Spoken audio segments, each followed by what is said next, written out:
Sekarang saya minta hal terakhir. Ninggalin selama-lamanya bisa nggak?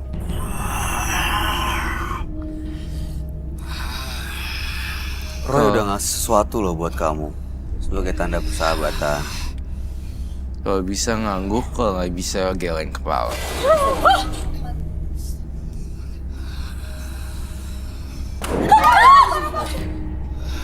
Ini semua kamu yang kirim ya, teror-teror ini. Kok dia masih neror ya? Kok masih nebar teror sih? Saya mau bakar jimatnya. Saya nggak suka dipermainkan.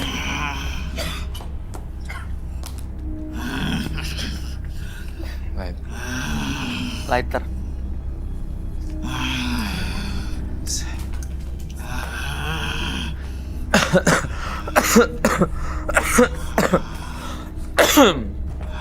Ternyata kebaikan saya kamu salah gunain ya.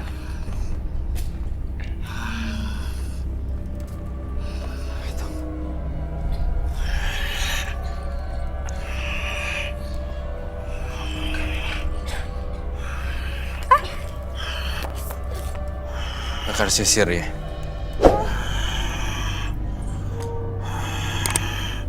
Iya, dipegang.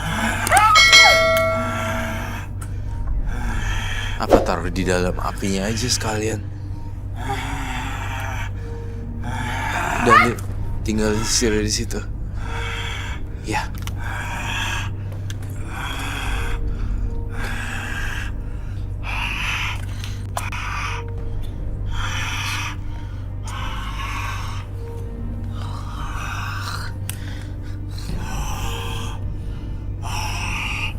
Saya mau segera berakhir teror ini.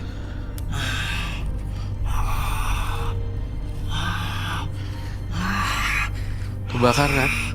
Nggak mau lagi saya bukan siapa-siapa, saya nggak mau disembah kayak gitu. Dan kamu tuh kayak bener-bener mengkhianati kepercayaan saya. Sisa jimatnya harus diapain, Roy? Jimatnya akan kami sita.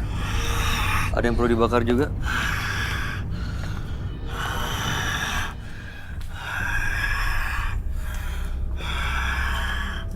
Iya. Kain putihnya semua dibakar. Oh, ada yang disita, ada yang dibakar. Aku Iya. bakar semua. Bakar aja ya. Saya akan bakar semuanya. Be careful, bye. Be careful. Ya lama banget ya.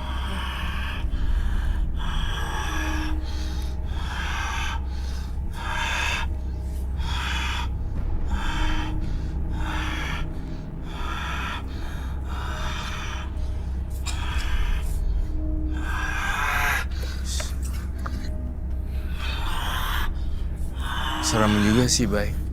Iya. Kita tuh kita nggak boleh panik sih. Kita harus tetap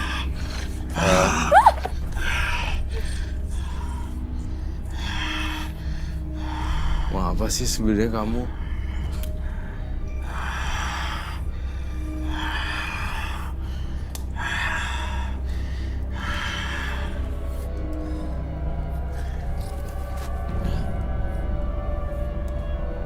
Pas saat kamu bakar dan dia langsung pingsan. Ini pingsan karena keluar ya, Roy? Iya, Jadi Kenapa pengaruh sih? dari jimat-jimat ini sebenarnya. iya. Dan dia bahkan nggak tahu jimatnya dibakar. Tiba-tiba pingsan aja. Berarti dia udah keluar nih. Dia nggak ngeliat loh. Emang bener-bener ada kaitannya antara jimat sama yang macan barusan ya? Iya. Jadi ketika dia lagi mengaum ke arah sini dan kamu bakar, dia tidak lihat sama sekali bahwa jimatnya dibakar. Lalu apa yang terjadi? Dia pingsan tiba-tiba. Saya butuh penyemprot Pemadam api. pemadam api.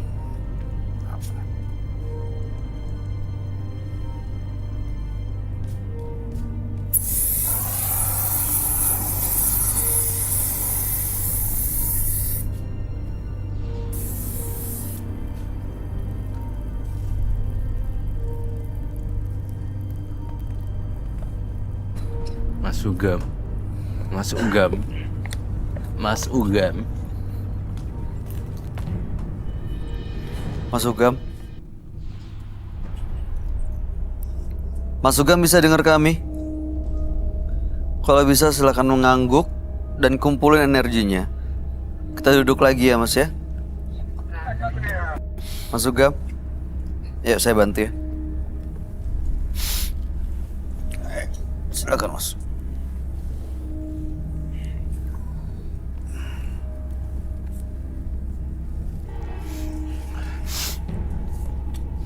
Silakan dipasang maskernya lagi.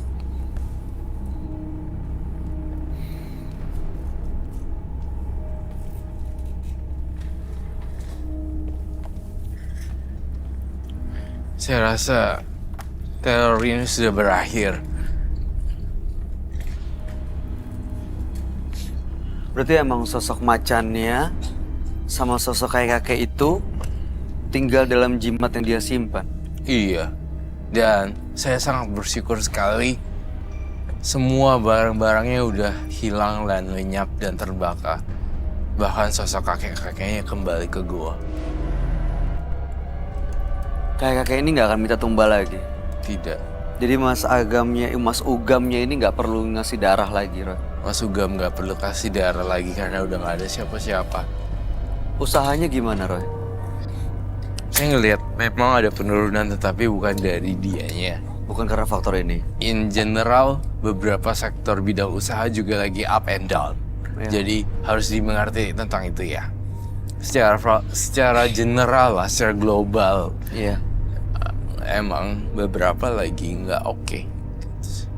Dan yang namanya usaha kan, nggak selamanya mungkin mulus. Pasti ada tantangan. Ada yang mau kamu tanyain atau sampein? Kalau kan ini tadi disampaikan kalau misalnya dia nggak bakalan lagi nih, ada lagi gitu kan. Kalau sewaktu-waktu ini kakek-kakek atau mungkin kayak semacam macan tadi yang kita lihat itu kan hadir lagi.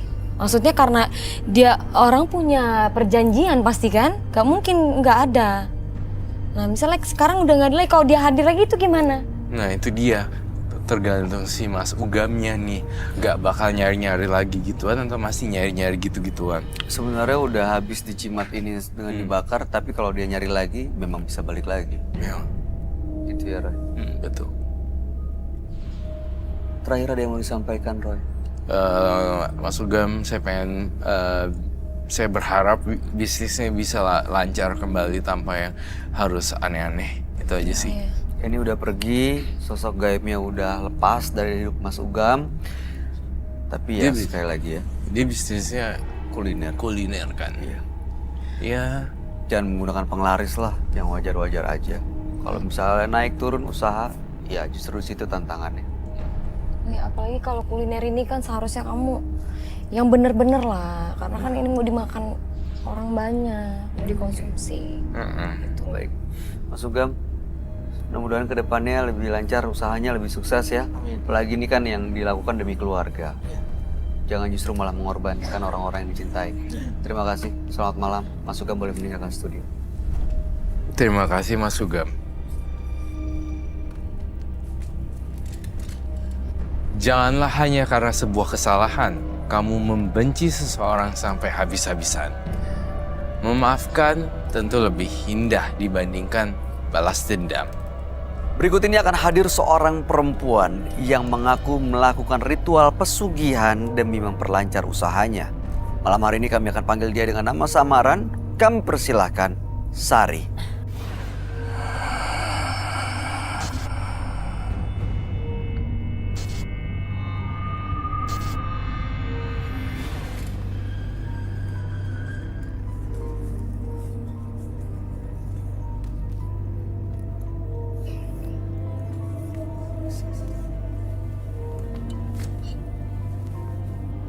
Selamat malam Mbak Sari.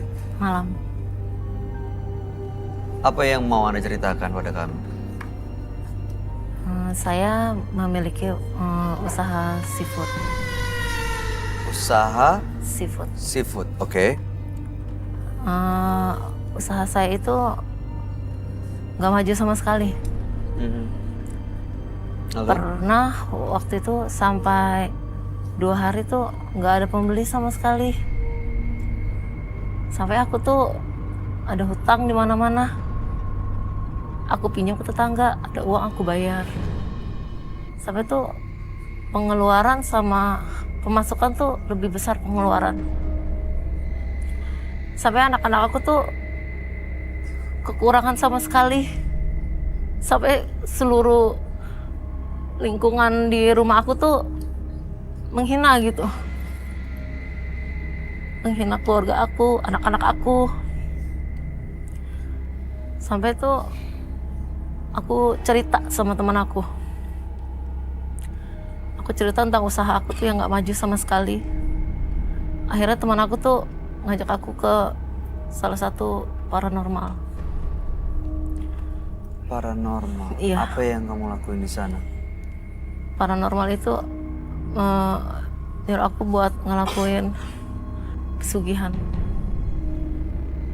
Seperti apa? Pesugihan seafood. Sugihan seafood. Kayak gimana tuh bentuknya? Ya saya itu datang ke paranormal itu karena kan aku cerita. Lalu apa Aku yang kamu lakuin melakukan- di sana? Aku melakukan ritual. Ritualnya? Ritual ada aku bawa sesuatu. Dimandiin di sana? Enggak. Enggak. Bawa apa waktu itu? Aku dari paranormal itu. Oh, dikasih. Ya, Dikasih apa ya? ada beberapa macam bentuk barang lah. Dan itu dibawa pulang. Iya. Setelah itu usahanya gimana? Setelah itu usaha saya itu lancar. Benda-benda yang dikasih itu Iya. hanya disimpan atau Enggak, aku gunakan. digunakan? Aku gunakan gimana? buat biar usaha aku tuh lancar. Dan ternyata tuh setelah aku melakukan ritual itu, usaha aku bener-bener lancar. Ritualnya seperti apa sih, Mbak Sari? Ada aku kayak bakar kemenyan, kembang tujuh rupa kayak gitu. Usaha aku itu bener-bener lancar. Oke. Aku jalanin terus lancar dan sampai waktu itu tiba-tiba tuh aku bangkrut lagi. Loh, kok bisa? Aku nggak tahu, tiba-tiba bangkrut. Dan di saat bangkrut itu aku didatangi banyak makhluk-makhluk halus.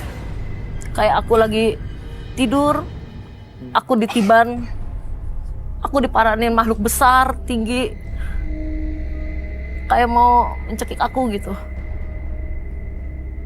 Kayak mau Iya. mencekik, tapi enggak. Tapi iya, Sosok ini nyata atau dalam iya mimpi? nyata aku tuh mau ngelepas itu tuh nggak bisa sama sekali. Oke. Dia sering datang pas usaha aku bener-bener bangkrut gitu. Jadi tujuan kamu untuk lepas dari gangguan sosok gaib itu ya, dan juga mudah-mudahan usahanya bisa kembali lancar tanpa bantuan sugihan seafood. Iya. Baik, mudah-mudahan bisa mendapatkan solusi malam hari ini ya Mbak Sari. Iya.